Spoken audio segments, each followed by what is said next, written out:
नमस्कार दोस्तों, रंगमंच कहानियों का में आपका स्वागत है। कहानियों का सिलसिला शुरू करते हुए लीजिए सुनते हैं अमृता प्रीतम की कहानी, जिसका शीर्षक है एक जीवी, एक रत्नी, एक सपना।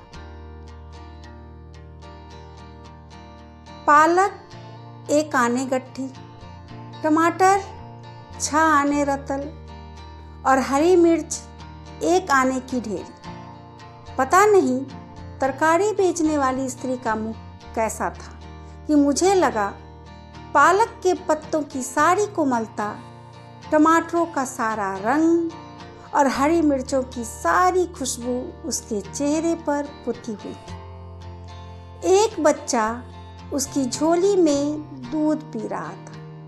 एक मुट्ठी में उसने माँ की चोली पकड़ रखी थी और दूसरा हाथ वह बार बार पालक के पत्तों पर पटकता था।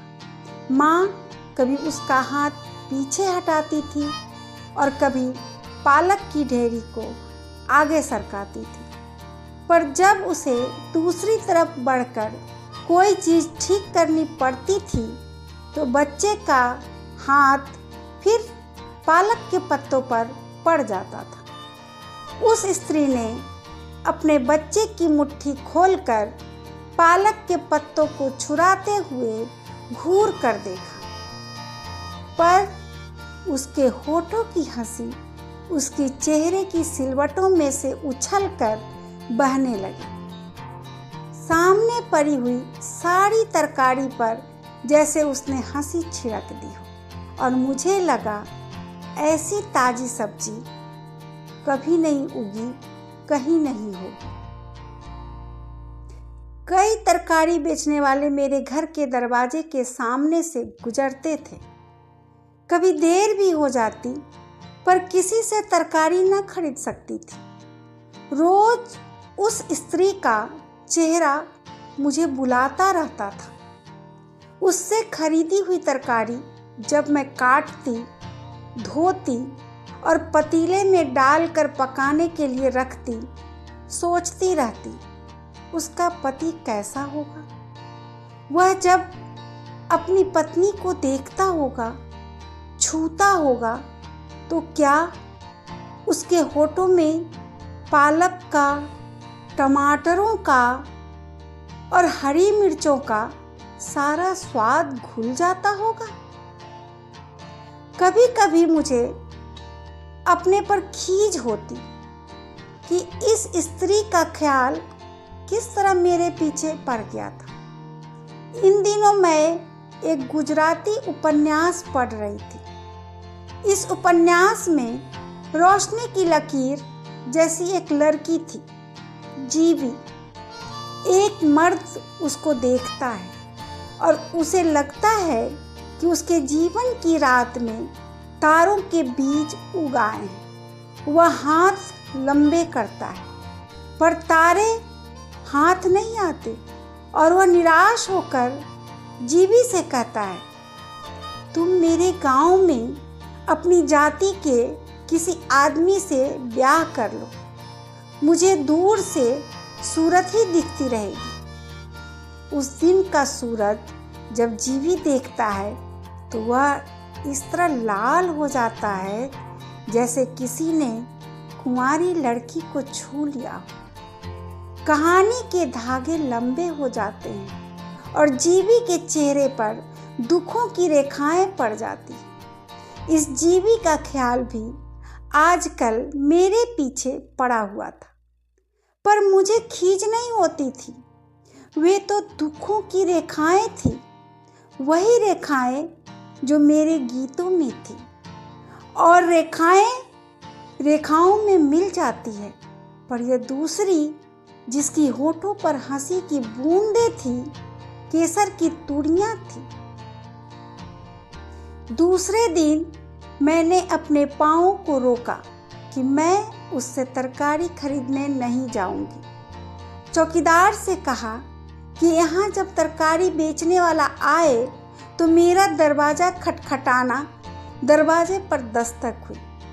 एक एक चीज को मैंने हाथ लगा कर देखा, आलू नरम और गड्ढे वाले, फरसबीन जैसे फलियों के दिल सूख गए हो, पालक जैसे वह दिन भर की धूल फाँक कर बेहद थक गई हो, टमाटर जैसे वे भूख के कारण बिलखते हुए सो गए हो, हरी मिर्च जैसे किसी ने उनकी सांसों में से खुशबू निकाल ली हो।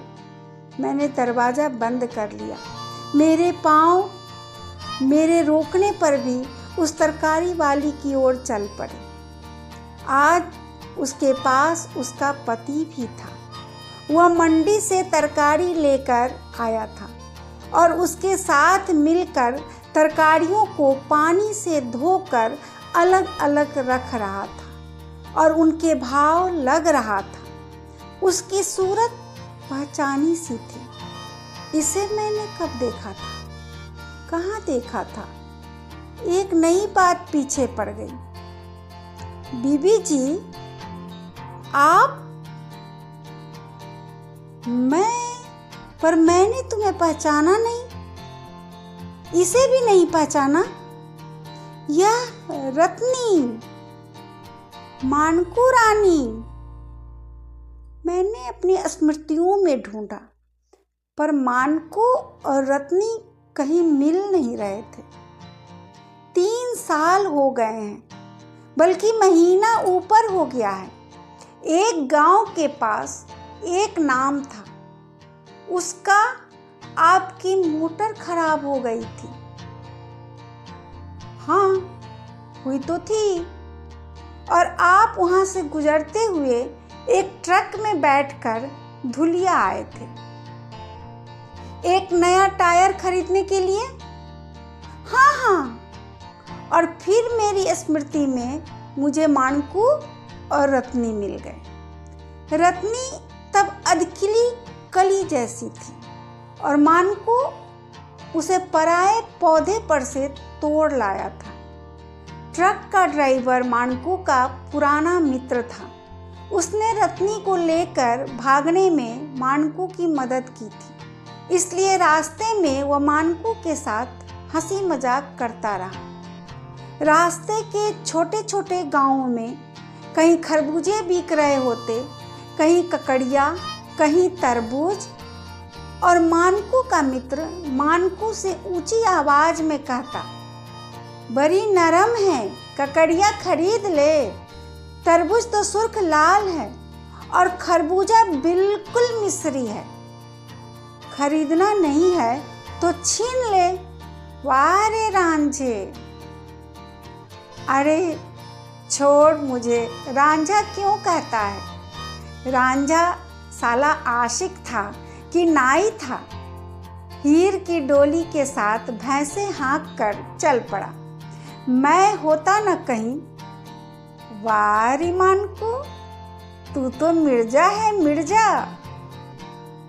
मिर्जा तो हूँ ही, अगर कहीं साहिबा ने मरवा न दिया तो। और फिर मानकू अपनी रत्नी को छेड़ता, देख रत्नी, साहिबा न बनना, हीर बनना। वाह रे मानकू, तू मिर्जा और यह हीर, यह भी जोड़ी अच्छी बनी। आगे बैठा ड्राइवर हंसा। इतनी देर में मध्य प्रदेश का नाका गुजर गया और महाराष्ट्र की सीमा आ गई। यहाँ पर हर एक मोटर, लॉरी और ट्रक को रोका जाता था। पूरी तलाशी ली जाती थी कि कहीं कोई अफीम, शराब या किसी तरह की कोई और चीज़ तो नहीं ले जा रहा। उस ट्रक की भी तलाशी ली गई, कुछ न मिला और ट्रक को आगे जाने के लिए रास्ता दे दिया गया।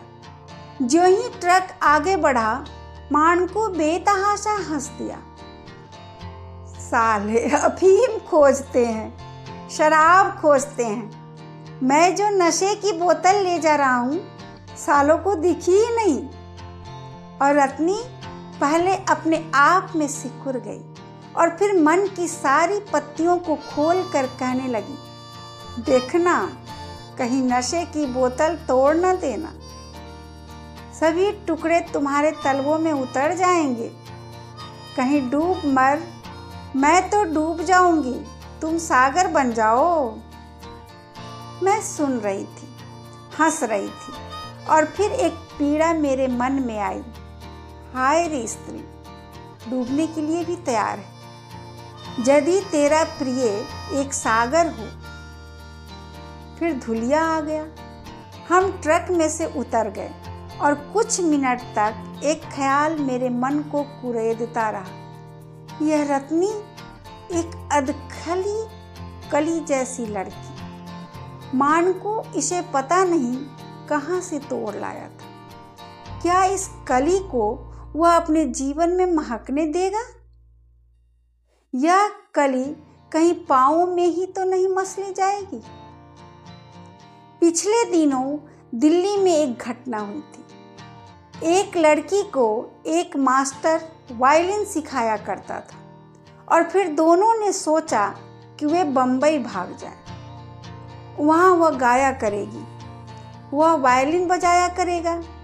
रोज जब मास्टर आता, वह लड़की अपना एक आध कपड़ा उसे पकड़ा देती और वह उसे वायलिन के डिब्बे में रखकर ले जाता। इस तरह लगभग महीने भर में उस लड़की ने कई कपड़े मास्टर के घर भेज दिए और जब वह अपने 3 कपड़ों में घर से निकली, किसी के मन में संदेह की छाया तक न थी। और फिर उस लड़की का भी वही अंजाम हुआ जो उससे पहले कई और लड़कियों का हो चुका था और उसके बाद कई और लड़कियों का होना था। वह लड़की बम्बई पहुंचकर कला की मूर्ति नहीं, कला की कब्र बन गई। और मैं सोच रही थी, यह रत्नी क्या बनेगी? आज 3 वर्ष बाद मैंने रत्नी को देखा। हंसी के पानी से वह तरकारियों को ताज़ा कर रही थी। पालक 1 आने गट्ठी, टमाटर 6 आने रतल और हरी मिर्च 1 आने ढेर। और उसकी चेहरे पर पालक की सारी कोमलता, टमाटरों का सारा रंग और हरी मिर्ची की सारी खुशबू पुती हुई। जीवी के मुख पर दुखों की रेखाएं थी, वही रेखाएं जो मेरे गीतों में थी और रेखाएं रेखाओं में मिल गई थी। रत्नी के मुख पर हंसी की बूंदें थी, वह हंसी जब सपने उगाए तो ओस की बूंदों की तरह उन पत्तियों पर पड़ जाती है और वे सपने मेरे गीतों के तुकांत बनते थे। जो सपना जीवी के मन में था, वही सपना रत्नी के मन में था। जीवी का सपना एक उपन्यास के आंसू बन गया और रत्नी का सपना गीतों के तुकान तोड़कर आज उसकी झोली में दूध पी रहा था। अभी आप सुन रहे थे अमृता प्रीतम की कहानी, जिसका शीर्षक था एक जीवी, एक रत्नी, एक सपना। यह एक पंजाबी कहानी थी। तो यदि आपको ये कहानी पसंद आए तो आप मेरे चैनल को लाइक करें, सब्सक्राइब करें और मेरे बेल आइकन बटन को दबाना न भूलें।